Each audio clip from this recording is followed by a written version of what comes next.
Hello and welcome everyone to today's session. If you haven't already, please take a moment to sign in. This QR code, you can use your phone. We'll also be dropping that sign in the link. So we encourage you to please capture your attendance in this way as we join everyone for this session of the Office of Global Learning Initiative series, The Russian Invasion of Ukraine, Solidarity in Action.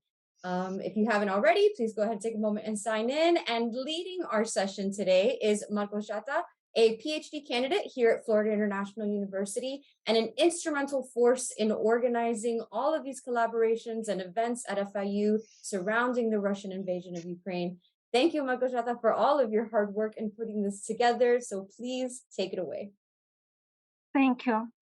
Доброго дня та добрий вечір всім. Dzień dobry i dobry wieczór.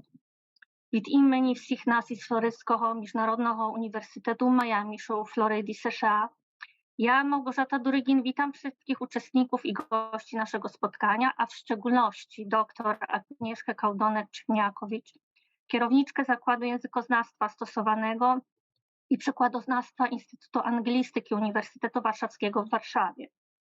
Я маю честь також привітати сьогодні студентів спеціальностей англійська філологія та філологічно-культурознавчої Warszawskiego університету, які прибули до Варшави з України на початку повномасштабного вторгнення Російської Федерації до України. Ми дуже вдячні учасникам зустрічі з України за їх громадянську позицію та бажання представляти Україну під час нашого заходу. Polskiej stronie jako przedstawicielom społeczeństwa polskiego dziękujemy za pokazanie światu polskiej solidarności, a przede wszystkim za wsparcie społeczeństwa ukraińskiego w walce za naszą i waszą wolność, тобто за нашу і вашу свободу, за що ми всі щиросердечно дякуємо українському народу. Зараз я передаю слово доктор Hilary Landor, виконавчій директорці Офісу глобальних навчальних ініціатив нашого університету. Dr. Landorf is the founding executive director of the Office of Global Learning Initiatives at the Florida International University. She is an associate professor in the School of Education and Human Development and leader of FIU Masters of Science degree program in International and Intercultural Education. Dr. Landorf, please. Thank you. Thank you, everyone. Good afternoon. Thank you for joining us for this special edition of the Tuesday Times Roundtable series, The Russian Invasion of Ukraine, Solidarity in Action. Everyone on this Zoom call knows that the current war in Ukraine is having a devastating effect on the lives and futures of the country's 34 million people. So many have been robbed of their stability, their safety, their education, their friends, and their family. And as we in Miami go on with our daily lives, worrying about the next rainstorm, the traffic, our Miami heat, the people of Ukraine live under the constant threat of attack, the constant sound of sirens and bomb shelter alerts, the constant worry that they or one of their loved ones will lose their lives at any moment. Millions of Ukrainians have made the heartbreaking decision to leave their beloved country and continue their lives as refugees. Since the war began, 12 million refugees from Ukraine have come into Poland without documents or with documents. Consent of the commander of the border guard is sufficient, and this happens during the border crossing, where Ukrainians are provided, if they wish, with a hot meal, a drink, basic medical care, and a place to rest. But what happens next? How do people make it to their destinations? And what do they do when they get there? What are their lives like in Poland? What news do they get about the war? What are their worldviews since they've left Ukraine, and have they changed?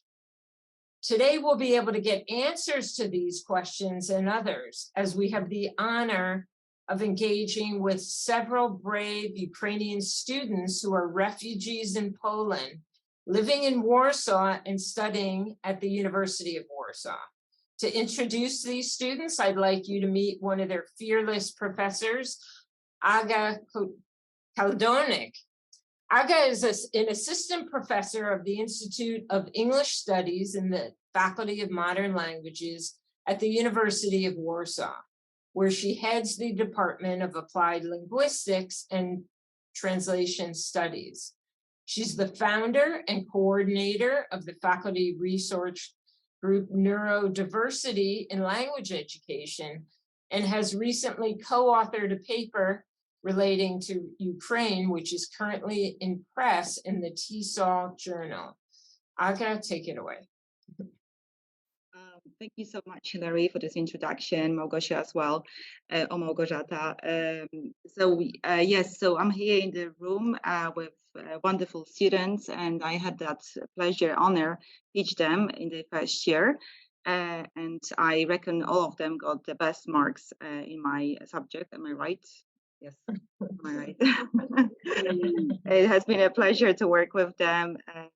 We are very, very happy that with us here at the University of Warsaw, study English and other languages. However, we are concerned, and we don't ask a lot too much. We want to make them comfortable here and kind of endorse their students' life, and just take those, bad memories or bad, feelings away, and just kind of create here a peaceful and secured environment here at the Warsaw University.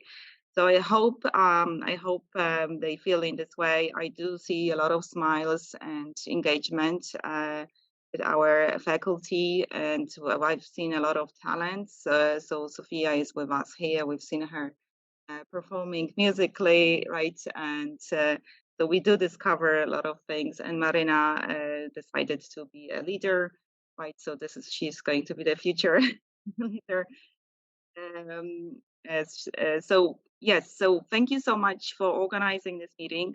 This is important for us, and I do understand how important it is for you. And I hope this is not the last one. This is for sure the first one, and I hope in the future we'll be cooperating. Thank you so much again. Thank you, Aga. And the way we'll do this, I'll ask the first questions, and everyone on the Zoom call, if you have other questions, please feel free to put them in the chat box, and we'll try to get those to those questions in the last 15 to 20 minutes of our discussion. So first question for the students: when did you decide to leave Ukraine? And it's a double question. When did you decide to leave Ukraine? And what was the tipping point for you? In other words, what made you make this decision to leave? And anyone can unmute, any of the students, you can unmute, or, okay, Ivana and Marina. So about me, actually, I'm from Kiev, and my family, we didn't want to leave Ukraine anyways. And it happened quite unexpected for me because my classmate, she called me on the 4th of March, so after the first week of the war, when I had birthday, actually. She was this person. Didn't go to the bomb shelter, was absolutely calm and as much as possible, and so didn't escape. But then when she called me, she congratulated me and so on, and she told me that she was going to flee, so to the west of Ukraine, and because it came, as she said, it came nearer and nearer to us, and she was just in panic. I never seen her in such a panic, and she was maybe my last psychological stage of calmness, and and it was broken down. When she just told me that, it was my stage, my psychological stage was broken down, and of course I got hysterics, let's say so. I told all this stuff my family, and they got hysterics as well, and we decided to be country. So first of all, our city, and then country. Thank you. Thank you. Go ahead. Yeah, and I wanted to also to add that like I had like a very similar situation that I was in Ukraine for the first week of the war, and it was like okay, we were thinking that it is far, like relatively far, like I mean eastern part, and I'm from Vinnytsia. It's like near Kiev, so we're neighbors. Yeah. So, but the tipping point for me and my family was when like there were bombardments of Kiev, and it was like it wasn't like Russians they also in their propaganda say it wasn't on like directed on military centers or something like that. You can like search so much evidence, so many evidence in like on the internet that it was like residential complexes. And I mean, my family has a flat on the 7th floor in the center of the city, and and my mother, like the second point was that my mother started to have panic attacks. And I mean, I'm sorry, I have goosebumps. I'm just like, I remember those moments, and we were so afraid. And like the next moment when there was the first alarm around the city, this noise is, I mean, it's the most horrible noise that I've ever heard. It means basically that like there are rockets directed on our city, and like if our security forces won't stop it, so it can get like to any building. So after this first alert, my mother just said that I'm sorry, but you take your luggage and you go. And I mean, yeah. Thank you for sharing that with us. Just unimaginable. And now I want to please answer that question. I'm also almost from Kiev. Actually, I'm from the outskirts of Kiev.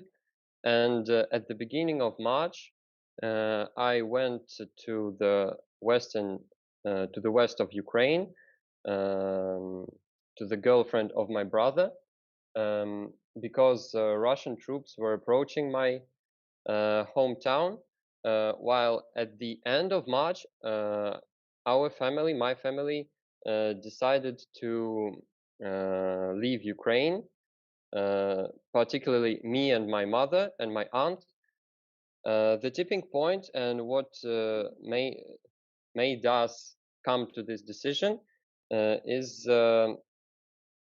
two factors.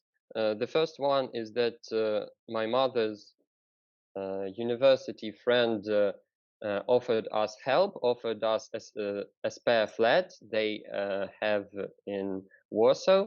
And the second one was, of course, the growing danger of war coming directly to my town near Kiev, because that was the moment when Russian troops were in Bucha and Irpin. My town is not far from those. Thank you, Spartan. I will be next, probably. So I was quite lucky in this situation because I lived in the west of Ukraine. So this is a relatively safe region of our country. Of course, there's no safe region, but relatively. And my family and we left Ukraine on the 2nd of March. And we were considering so many different factors, pros and cons of leaving. And we didn't know what to expect. We were very, very scared.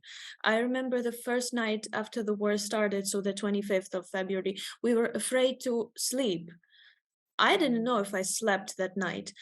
I was so afraid of every single sound in my apartment, on the street, every passing car. It was so scary. And we knew that it was going to be hard in a different country because we had absolutely nothing here in Poland. But we also knew that it was going to be safe and we at least were going to survive. So for us, it was kind of a lucky situation because we had time to consider, think, and most importantly, pack all that we needed. We had documents, and some people needed to leave their home now and then. They had no choice. They just got up and left with no things. And the tipping point was probably that I have a small brother, younger brother. He was 2 at the time. And we moved mostly to save him. We wanted him to have a safe childhood with no trauma. Thank you for sharing that, Sonia. I'm going to go on to the next question because you pointed to that question.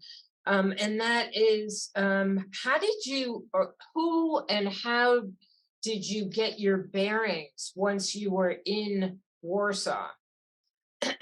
Like, who helped you, or how did you settle into Warsaw? Who helped you, and how did you get your bearings there in the city? I would like to share my story about this because Please. actually my stay in Poland didn't start in Warsaw. At first, I lived in smaller towns, but I have a lot of relatives. My cousins live in Warsaw, so they helped us a lot with like flat and with enrolling to university. So it was quite easy for us because we had a lot of people that we knew here. Thank you. Others?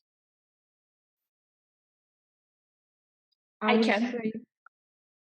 would say that my story actually is connected to the next question. That because people who hosted me and my family, we were able to live in Warsaw, basically, thanks to them. So you had someone that you knew beforehand who was hosting you, and that's why you went to Warsaw? It was like we had a relative in Warsaw, and there was a program that, like, when Polish people were asked to, if they have shelter to provide for Ukrainians, government will repay all the spendings when they support us materially and financially, because they give us shelter and food, and in such a way, because they were taking part in this program, they basically hosted us in their house. Very good. Ivana and Mariania?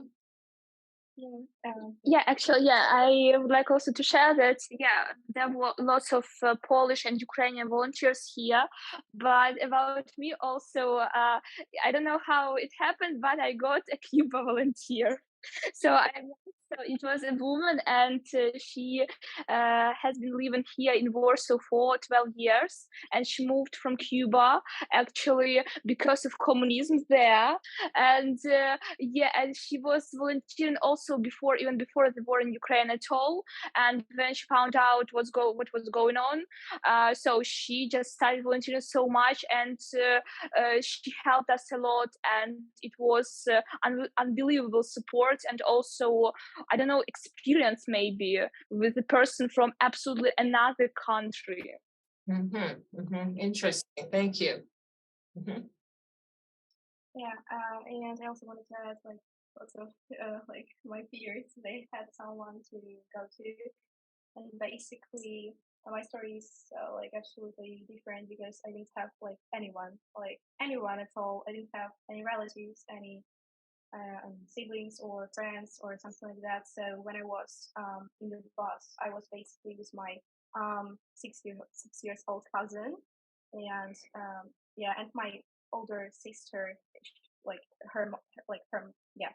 So we're together, and I was just like during our ride on the bus, I was just searching for a flat for us, like somewhere in Poland. It like didn't matter where. I just like was searching, and we were lucky when we like I basically saw on Facebook like a family that proposed like a shelter. I mean, for a few days or a few weeks if we need that.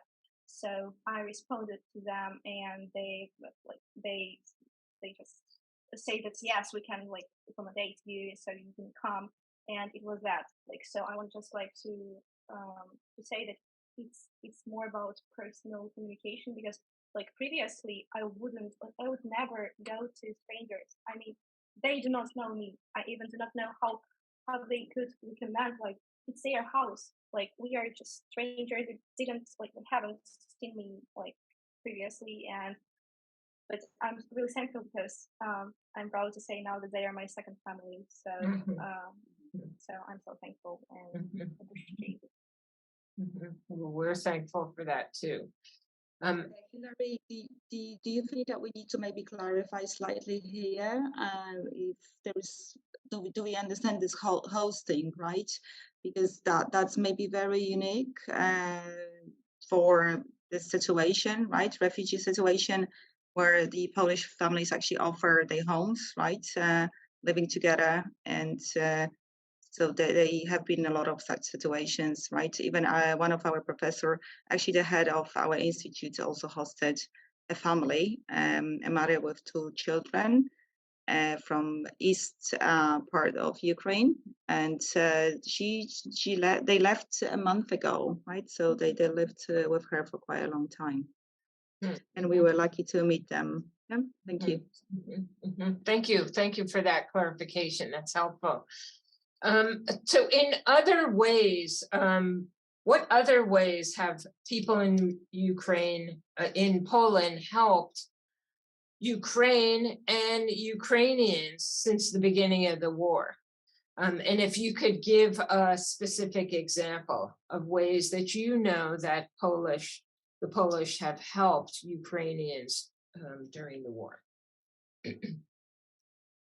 I would like to say about actually because Poland and the Polish government and the universities that provided for us special conditions, because we weren't able to take our exams in Ukraine because of the war, and we just got our certificates if we finished the school, and that's it.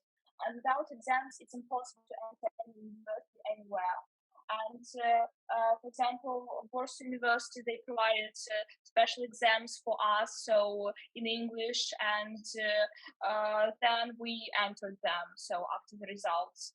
And also there is a special, so today they organized a special room for Ukrainians where you can visit different workshops, language courses. Also you can get psychological help, which is really crucial. So for Ukrainians, so for people who suffered from the consequences of the war, for example. Yeah. And I also wanted to add something like more about like the first hours in Poland and how Polish people helped, like basically my family. That like if you could see the situation, I was a lucky person and I was going by bus because like at that time there were like a line of refugees. It was kilometers and kilometers, and pregnant women, like I mean standing in this queue like kilometers, and we were just going.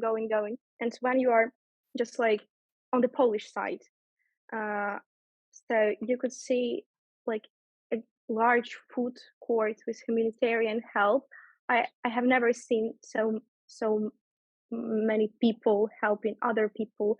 To be honest, at that time I was like, I didn't believe in this kind of kindness when you are just like went from one situation, terrible situation, from this like I mean, and you just see the people who just like there were lots of cars with people who could took you wherever, whenever you want, like without any conditions, for free, like just like you can go, you can come. Like there were also these things that like you could just like I mean give your child, because there were different situations. I mean it was tough. And also about humanitarian help, like I mean there were lots of food that, like to go and snacks, and I mean from diapers to toothbrushes, everything that you could possibly need. Because like in fact, like people didn't have a lot of things, especially from the eastern part of Ukraine, didn't have time to take anything. So it was really helpful, and we can't appreciate it enough. And I mean, I couldn't help my tears, and there was something. Yeah, we are really like, we appreciate this help, and yeah, that's it. Well, thank you so much for sharing that, because we too have tears in our eyes of appreciation for the Polish for their help, and thank you. Let's want to share a response to that question.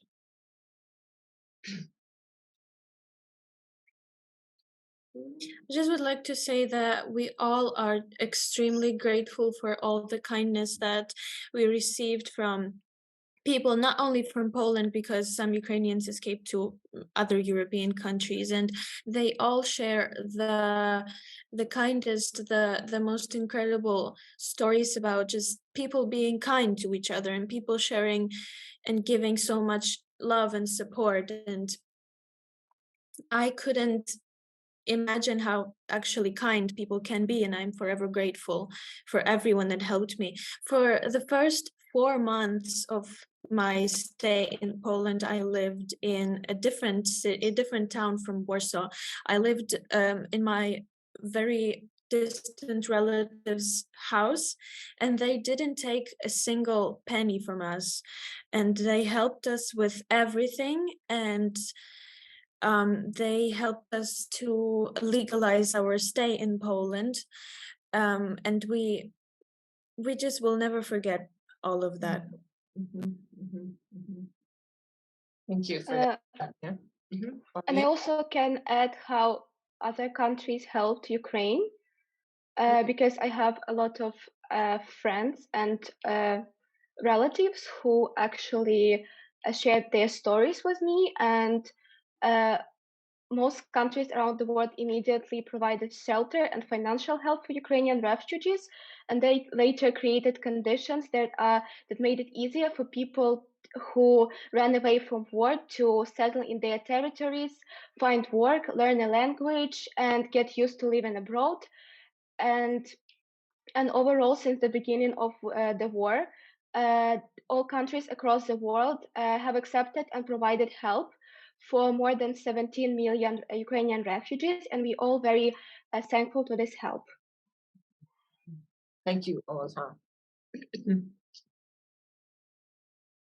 Okay, in your opinion, or from what you're seeing, how's the situation in Ukraine changed since you left Ukraine? So, actually, at the beginning of a full-scale war, Russians, they were so confident, and they really appreciate themselves. So they said like they so on. So it was so Can't hear you. You can't. Is there a way that you, Ivana, that you can get closer? We can't hear you.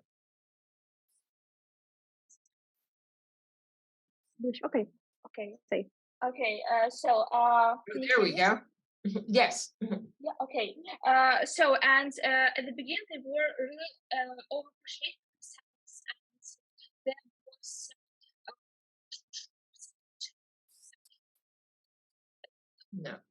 No, we can't.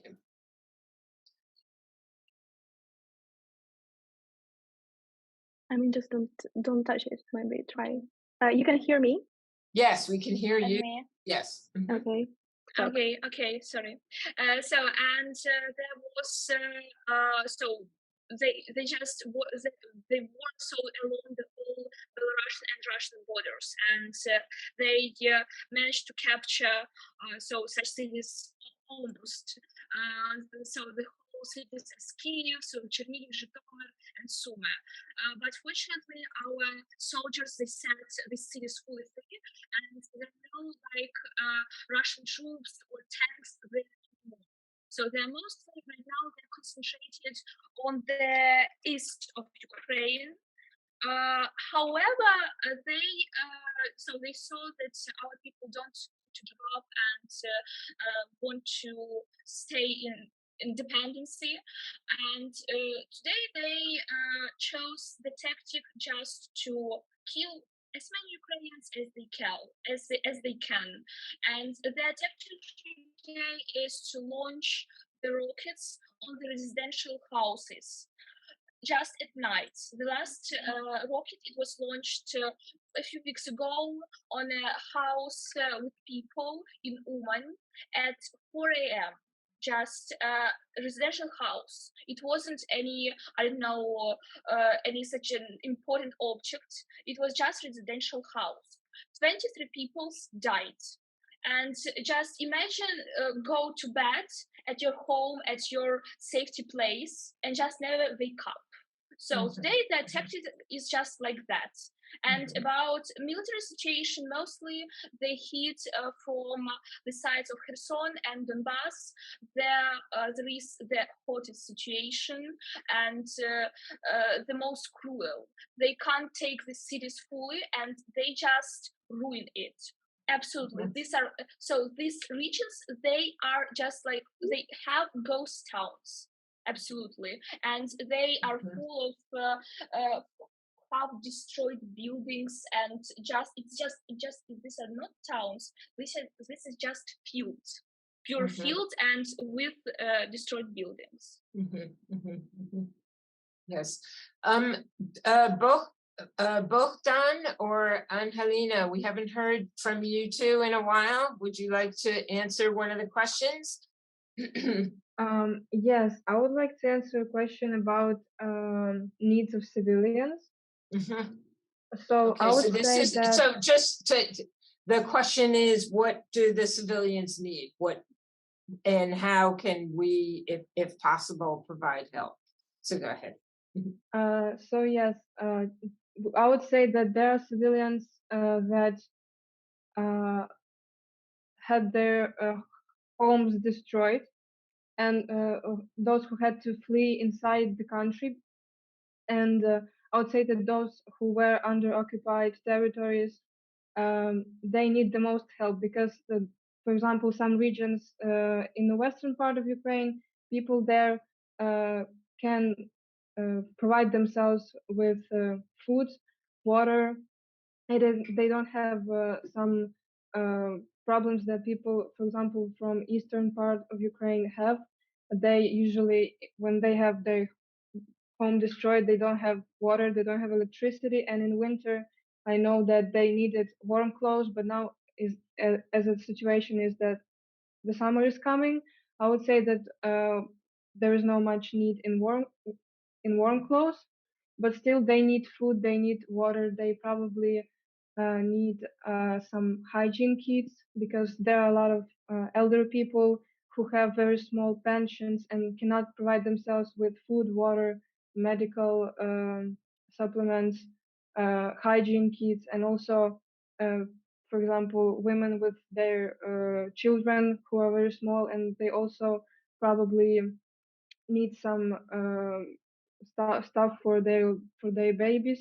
And I would say that the way that many people from many different countries can help is that is probably donate to national foundations from where government or volunteers buy everything that is needed for such civilians.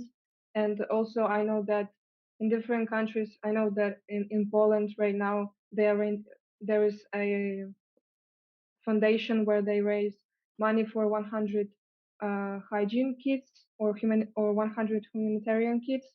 And I would say that it's just important to take part in those. I would say. Yes. Yeah. Thank you. Thank you for that.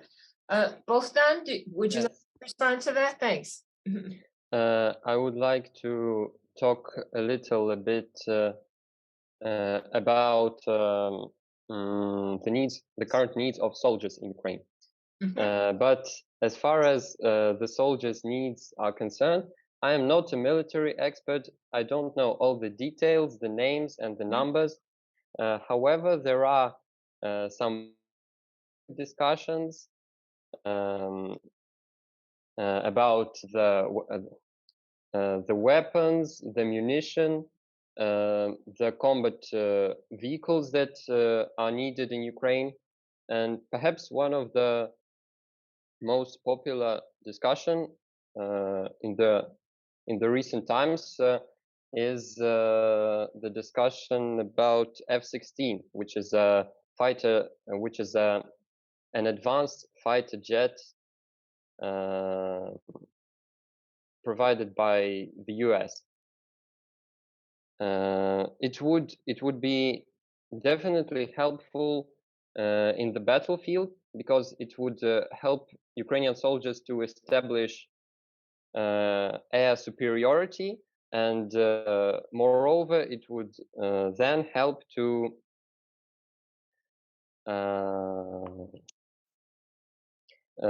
use those airplanes for tactical bombing of enemy targets, like that. It was a long time ago when Ukrainian officials first mentioned F-16s as something we want from our Western partners. And for a long time, the West was very reluctant about giving them. However, a few days ago, we heard good news that some countries are already preparing to train Ukrainian pilots for those fighter jets. Of course, it will take a while. The process of training and delivering F-16s to Ukraine is not immediate, but we already see good signs, good signals. Another type of weapon is another direction of help from our Western partners. A very crucial one is air defense. Again, not very long time ago, Ukrainian soldiers have completed training on on Patriot missile systems, and we already see some results, some positive outcome of that, because recently, with the help of Patriot missile systems, Ukrainian soldiers have struck down Russian hypersonic missile called Kinzhal, which can travel up to 10 times faster than the sound of speed.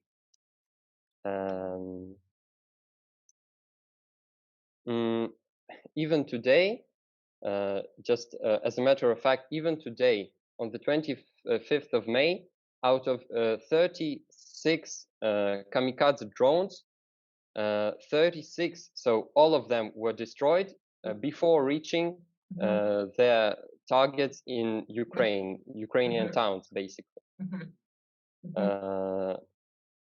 Some other types of weapons and munitions we need are artillery shells, because the battles in the east, and not only in the east, are hot, are intense, and thousands of shells are used every day. And so the supply of those shells is as crucial as it can be. Also, long-range missiles are worth mentioning. Ukraine already has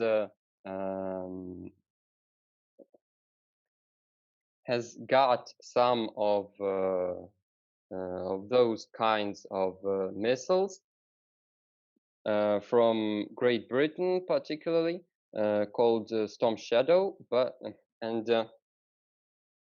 What they can be useful for, how they can help, is there are targets we are interested in Crimea, for example. Crimea is more than 100 kilometers away from the front line, I guess. In order to reach targets there, long-range missiles are needed and are important. Thank you, Bogdan. Really appreciate that. We're going to go to the last question for the group, and then we have several questions that have come in from those of us who are on the call in Miami. So the last question, what, if any, of your worldviews have changed since the beginning of this full-scale war? You know, what views do you have that have changed? And I can already anticipate some of the answers from some of the things that you have said.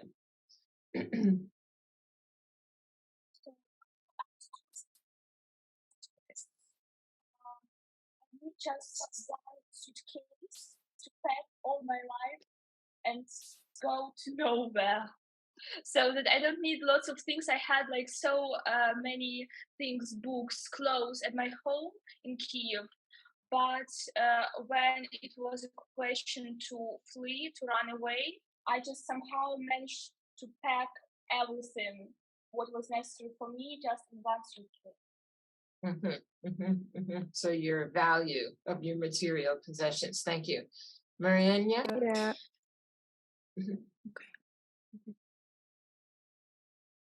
Yeah, I would like to add about the suitcase, as Marina said, because we once talked to one Polish family, and they said, if the war suddenly started in Poland, I don't know what I would pack. Like, I have everything here. I have my job, I have my family, I have my house, I have my dog. Like, I don't know what to pack. I wouldn't be able to pack. And we were like, yes, we thought the same. Like, everything that we took, really, if we lost it, it doesn't matter. But exactly, your family and you yourself is everything that matters. And if you are able to save those things, if you are able to keep together and support each other mentally, that's all you need. People are so attached to material things that they have here that they can't imagine what would happen if they just lost all of it one day. And one thing I should say, that material things don't matter if you have your family around you and your loved ones, and that is everything you should care about. Thank you for that, Sonia. I can also add a few words if we have time. Please. So, first of all, that's our feeling of helplessness. I mean, every day I monitor what is going on the front line and in my city, and basically all Ukrainians. Maybe it's a interesting fact, I don't know, but we have those apps specially made for Ukrainians in order to monitor the situation in your own city, and we also can hear like when there is a rocket attack on your city, you just like have this information, like you need to go down to the shelter and you need to hide. I mean, it's hard because like the part of my family, and I suppose the like part of like relatives of guys are also like staying in Ukraine, and I mean, every day you just live, you understand that you need to appreciate your parents, your friends, and you need just to live in this moment, because like nobody knows what is gonna happen. Like yesterday, I mean, I didn't expect that. Like I was living my life. I was at school. I was preparing for my finals. Like that day, I remember I had my test from geometry, and I was just like, I woke up and my mother like, I'm sorry, the war has started, we are gonna go, and I'm just like, I'm sorry, but like I have a test. Like my first reaction was like, as a child, like it's like the same, I think, in US SAT, like I think test, like in order to go down to universities, and we also have this in Ukraine, you know. And I was so like, my views of problems were like my huge problems that I had in my head, like, was my exam. I mean, I I was able to think about that, and that's it. And after that happened, like the war started, like it it made me reevaluate all my life.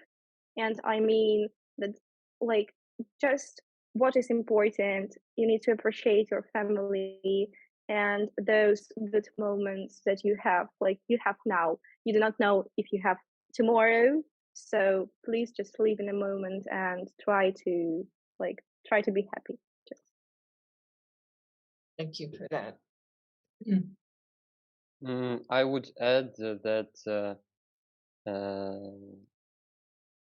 as far as my worldviews are concerned, not a lot of them have actually changed since the beginning of a full-scale war, because I was very patriotic before the full-scale war.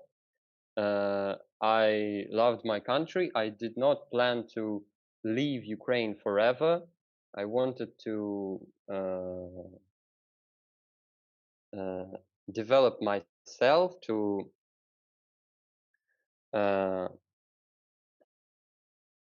study, to work in Ukraine, and to engage in some to be engaged in some public affairs to develop my country. Still, I would say that after the war, after our victory, I plan to come back. The one thing that has changed is, I believe, the opinion about the Ukrainian army, because back in the days, it was not very popular and prestige to be a soldier, while nowadays it is prestige, it is publicly appraised, you know. So that's Interesting. Thank you.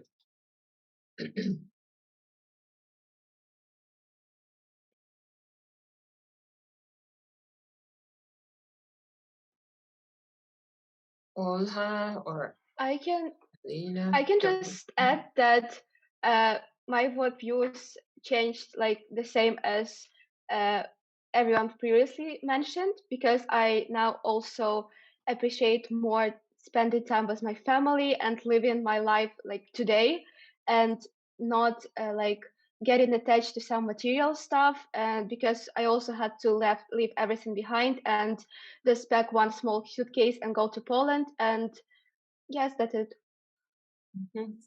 Thank you for sharing that. Okay, well, there are many questions that have come in, and we're going to go to some of the questions, and you can answer as you feel like you would like to. And we'll stay on the, we'll start with this question that we talked about the help that you've gotten from the Poles in Poland, and that some people have gone back already to Ukraine. So one of us would like to ask you, are you planning to stay in Poland, or do you think you'll go back to Ukraine at the end of the war? So about me, I would say that I would like to live like in Kyiv. Definitely, I love my city. I was born and I grew up there, and I would like to come back. I have there a flat. I have there lots of relatives. It doesn't mean that after the war, I will say, okay, I'm adopted here in Poland, and I just don't want to come back. That's definitely true, but it doesn't mean also that we'll go back and I don't know, just won't travel or something like that. But mostly I plan my life after the war, maybe in Kyiv, because that's just my city, and I love my city very much in my country. Well. And also, from my perspective, to be honest, the situation is tough, and I understand when the war will end. I would like to also to come back, but I mean, um, like people in Warsaw. I mean, as I already mentioned, that I have already the family here, and they support me a lot. I mean, I would like to maybe a part of my life maybe leave her and study, because I really appreciate the help, and I really appreciate those people that like like I wouldn't have known them. I mean, so maybe I would like to stay a bit and leave maybe my university life here in this university, and maybe study. And but I adore my city. Like, I'm not from the big city like Marina. Like, I'm, What are you city? What are you talking about? City. yeah, I mean, our country, and also Poland is also it's our second home, and it's not yeah, like we like to absolutely. live like in two countries at the same time, something like that. Like sometime there, sometime here, because we just fell in love with this country, and we, at the same time we love our country as well. So But yeah, at the same moment, we also we we were made like basically by the situation to learn Polish.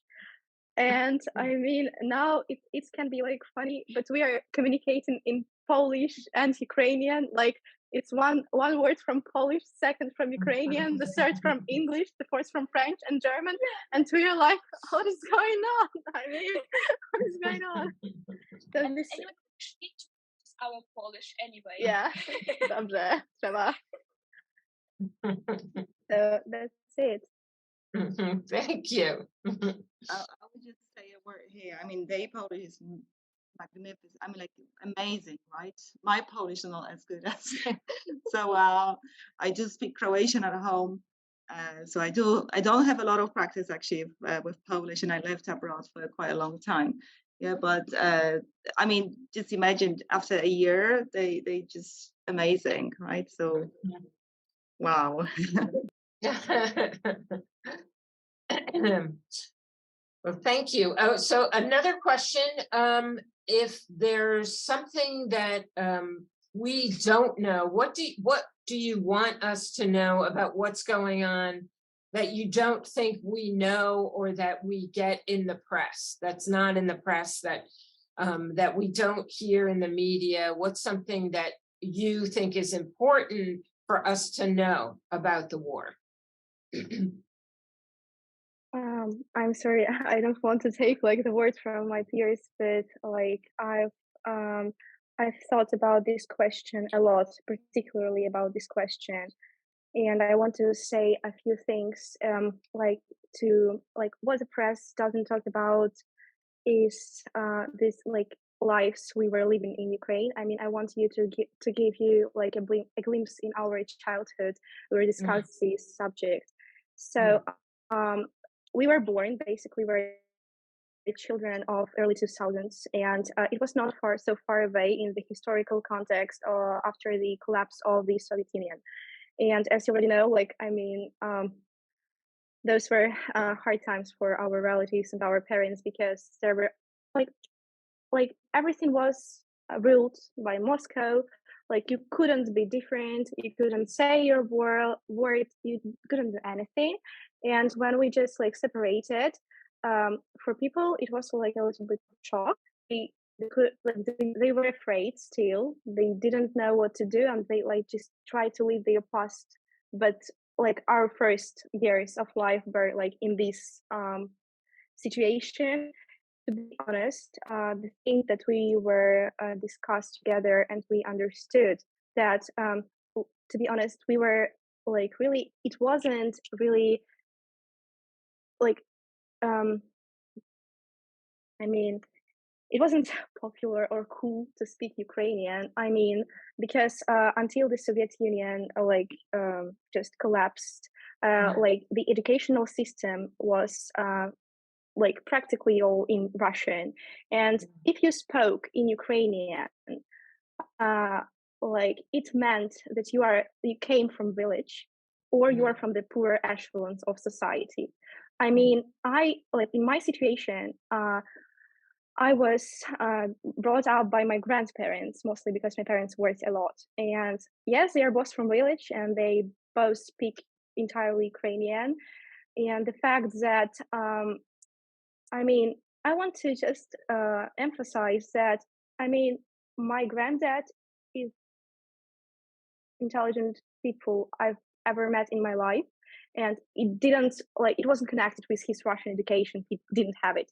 He, like, in his age, he could, like, he knew by heart all Ukrainian classical poems, and he could, like, just, like, say to me. And after that, to be honest, it was a shame for me to speak to him in Russian, because he was this generation of people, from older people, that could see all horrible things, like during Soviet Union, during Stalin, that they hated with all their hearts. I mean, it's not exaggeration. I mean, so yeah, and basically, one more thing that I wanted to mention, that the war didn't, like, I know I think that everybody knows that, like, the war. Okay, I will give the word to another girl, and she will talk, because she also. Yeah, I'm sorry. Okay. Yes, I wanted to tell you that the one thing that media won't tell you is but it's very important for the understanding of the whole picture, is that the war between Russia and Ukraine didn't start in 2022. The war started 9 years ago, and the history of oppression started 400 years ago. So in 2014, Russia annexed Crimea, and later that year invaded and occupied 2 of our eastern regions. So Ukrainians have been fighting ever since, but in 2022, the invasion became far more dangerous and full scale. And just like Ivanka said, Russia and its government never ever wanted to see Ukraine as a separate independent country. Many people know that Ukraine used to be in USSR, which is the Soviet Union. And it's a very popular mistake and misconception to believe that this means that Russia and Ukraine were one entire country. It's not true, because besides Ukraine, in the Soviet Union, there were 14 other countries. And during the Soviet Union, Ukrainians who disobeyed the regime, and let me tell you that regime in Soviet Union was a very, very, very light version of North Korea, basically. So the Ukraine persecuted. Ukrainian poets and writers were not allowed to write about Ukrainian culture and express their love to Ukraine. Ukrainian language has undergone numerous banning laws. Ukrainians were sent to concentration camps and executed for speaking Ukrainian. And through the last 4 centuries, that is 400 years of oppression, Ukrainian language has been banned summarily 134 times. So our country has been appropriated. So many things that are known as Russian in the world are actually Ukrainian or belong to other countries. For example, the matryoshkas, the Russian dolls, I don't know if you know the another. Russian, those are Japanese actually, and they were appropriated many, many centuries ago. And this brings us to the next point I was trying to make. This war didn't start with Putin, and this has been going on for centuries at this point. And why we say that every single citizen of Russia is responsible for this war? It's a very common misconception to call this war a Putin's war. And it's not true to say that Ukrainians have the same enemy and it's Putin, because it's not true. And we say that because actually 80% of Russians support the war. From the very beginning, they haven't really made any significant attempts to stop the war and to overthrow the dictator. Of course, some people tried to protest, but it was kind of unconvincing and lazy. And Ukrainians know what it is to fight the regime and to defeat the president, because, for example, in 2014, we had a very, very hard and bloody protest that is called Maidan. And there were more than 100 young people killed, basically shot by the president's snipers because they protested. But we achieved the result, and soon after we re-elected the president, and we actually know what it is to protest and make changes in our own country. Russians, on the other hand, believe that they cannot change anything, and they are just small people, that they have no voice, and they just chose to accept the regime and live like this. The government has been feeding them the cult of wars for a very long time, because Ukraine is not the first country that Russia has invaded. And Russians just chose to watch this happen and ignore this and live like it doesn't concern them. And by living in a country, they are obviously paying taxes. And if we take a look at the cost of all the weapons and all the vehicles that Russian soldiers use to kill us, and if we compare it to the quality of lives of regular citizens in Russia, we can quickly put two and two together and make a conclusion that instead of building their own country, longing for better life, all the money is invested into wars. And Russians seem to be okay with that. Of course, there are some people who escape the country, do not support the regime, but those are just this is a very small amount of people. And Russians have shown us nothing but complete ignorance and lack of desire to speak up. To say more, by keeping their silence, they show support for the war. And some of them choose to avoid uncomfortable questions, and some of them say things like, oh, but we want peace, we don't want war, which isn't clear enough, because they never say the whole truth. They will never openly state that Russia, my country, invaded Ukraine. The citizens of my country are willingly participated in the genocide of Ukrainians. Peace looks differently for them than it looks for us. And for them, peace, it's whatever. It's like our capitulation, giving our territories, they will accept. For us, East looks like one way. It's them leaving us alone, which basically stopping bombing us and killing our people, paying reparations, admitting to war crimes, and giving our occupied territories back. And there is another group of people of Russia, those who are fully aware of what's happening, and they openly support the genocide of our people.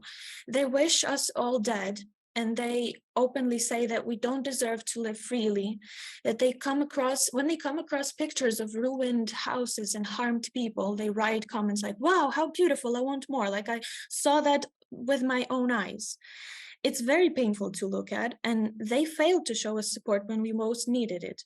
And they failed to call the things of their names. They call the war special military operation or the conflict, and they basically get happy and root for our death. And this doesn't look like wanting peace to me, honestly. And this is why it's so important to ignore the popular events that invite Russians to the ceremonies and festivals, let them perform, basically give them the exposure and platform. And a very vivid example is the appearance of Navalny's family at the Oscars. The Academy basically showed them support and disrespected Ukrainian directors in this way. And the war crimes that Russian soldiers committed in the beginning of the war were the most horrible events that Ukrainians had to experience. And the most known case is the mass genocide in a small town, Bucha, in Kyiv's region. People from Bucha weren't just killed, they were tortured to death. Women and small children, even infants, were raped for weeks before they died out of pain shock, blood loss, exhaustion. And when Ukrainian military forces were finally able to free Bucha, they were completely shocked by the amount of bodies that were just laying in the streets. And Russian soldiers went a lot further than just their orders. And the war crimes have nothing to do with Putin and have everything to do with their mentality and war called that they have been fed since kindergarten, basically. And there is a huge difference between how Russians treat our warriors in captivity versus how our soldiers treat Russians in captivity. There's a huge difference. Ukrainian who managed to survive Russian captivity, they come back looking unrecognizable. They are starved there. They're not provided with proper treatment. They live in awful environment and they are tortured in all forms. So it's very important to like understand why we are so mad, basically. And we've been living in this for a very long period of time. Sonia, thank you so much for this. I'm going to end by asking you, each of you, if you could give one word or phrase that you'd like to leave us with.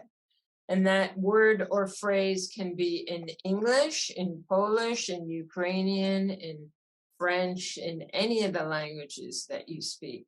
So one word or phrase that you'd like to leave us with, and I'll go around as I see you. So we're starting with Angelina. One word or phrase. I was thinking that maybe smaller doesn't mean weaker. Thank you. Sonia.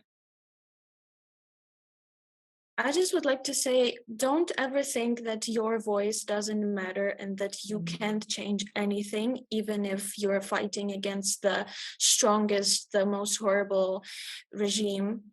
Your voice matters. You can change anything you want, because Ukrainians have shown times and times again, if it wasn't for our strength, if it wasn't for our national and cultural conscience, we wouldn't be here today. And we only survive because we know that our voice matters. Thank you. Ivana and Marina. I would like to quote actually my favorite quote, Dumbledore. Yeah, and it is actually, we are only as strong as we are united, as weak as we are divided. Thank And you. also appreciate every moment with your loved ones. Yeah. So like you never know what is gonna happen tomorrow. You have just today. Live in a moment. Thank you. Olha. I actually completely agree with what Ivanka said, and I also wanted to say that you have to appreciate every moment of your life and enjoy your life now, because you never know what will happen tomorrow. Thank you, Olha. And Bogdan. My phrase would be brave like Ukraine. It's a slogan from a communication campaign ran by Ukrainian government, but somehow it resonates with me. Well, it resonates with all of us. It resonates with all of us, and I can't thank you enough for your bravery and your honesty today with us. And I'll turn it now to Margarzata. Margarzata? Yeah, I unmuted myself. Дякуємо всім присутнім за участь у нашому заході. Polskiej stronie jesteśmy niezmiernie wdzięczni za pomoc w organizacji naszego spotkania, a przede wszystkim za to, że nie stoi z boku, a podaje rękę Україні. Українським учасникам велике спасибі за це, що вони поділилися з нами нелегким досвідом. Ми разом чекаємо, коли зійде українське сонце. Та пам'ятаємо, що ще не вмерла Україна, kiedy razem jesteśmy jak rodzina. Dziękuję. Thank you. Aga? Thank you. Thank you so much for speaking Ukrainian. This makes me emotional, honestly. I am very happy about it. Aga? Yes, thank you so much. I'm unfortunate. Unfortunately, I can't speak Ukrainian, but I do understand. And I just saw that Allah is with us. And I remember that moment when she spoke Ukrainian, I spoke Croatian, and we had a wonderful conversation and understanding. Yeah, thank you so much for organizing everything. And I think we will continue that. I do have something to share in a way that my husband also survived war, those ex-Yugoslavia war. So I do share these emotions and understanding. And what I can say here, everything will be okay. Okay. So yes, I believe in it. Yes. And as be brave as Ukrainians, am I right? Lovely. That's a very nice phrase. Thank you. And Michelle. Thank you so much for joining us, everyone.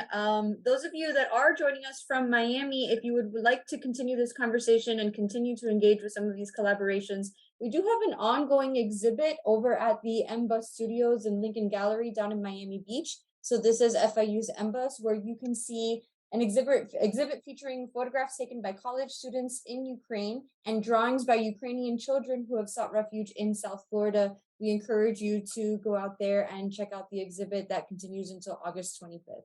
Otherwise, thank you so much, everyone, for joining us. We hope you enjoy the rest of your day.